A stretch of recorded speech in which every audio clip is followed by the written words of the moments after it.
So I'm just going to talk a little bit about signals. Obviously, we signal if it's helpful. We don't signal if it's misleading. And they're the two most important words to think about when considering to give a signal. But today, in particular, I want to talk about moving off from the side of the road. Do we signal or do we not signal?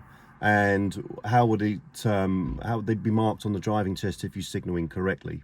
So if we're moving off from the side of the road here, now, if I check around and there's nobody there, there's really no need to give a signal. What would be the point in giving a signal? There's no one to see it, so you don't have to put one on. Equally, people signal around parked cars quite a lot. I tend to signal around a parked car if I've stopped and someone comes up behind me to let them know that I'm going around and that I'm not parked, particularly if the road's a bit narrow and you're stopped in a bit of a parked position. So I signal if I'm behind a car, someone comes up behind me, or if I'm approaching a parked car and I don't think people behind have seen the obstruction I'm about to go round, I would signal around that. Also signal around goods vehicles, buses, cyclists, people walking towards you on the road who are called vulnerable road users. So you'd signal around those. Now, with regard to the driving test, there's another thing which catches people out an awful lot.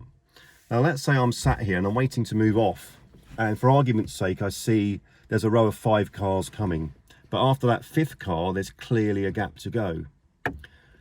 If I put a signal on while those cars are going past me, one of those cars might slow down, stop, flash, let me out. And that would be deemed a serious fault on the driving test because I've unnecessarily made somebody slow down, stop, or swerve. Back to the 3 S's again on the driving test.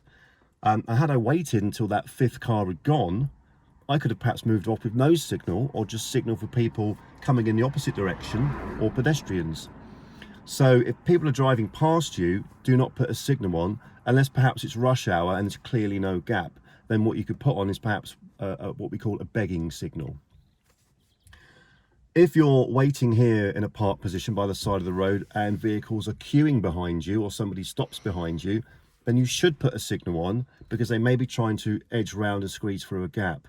So that's a helpful signal if they're stationary behind you.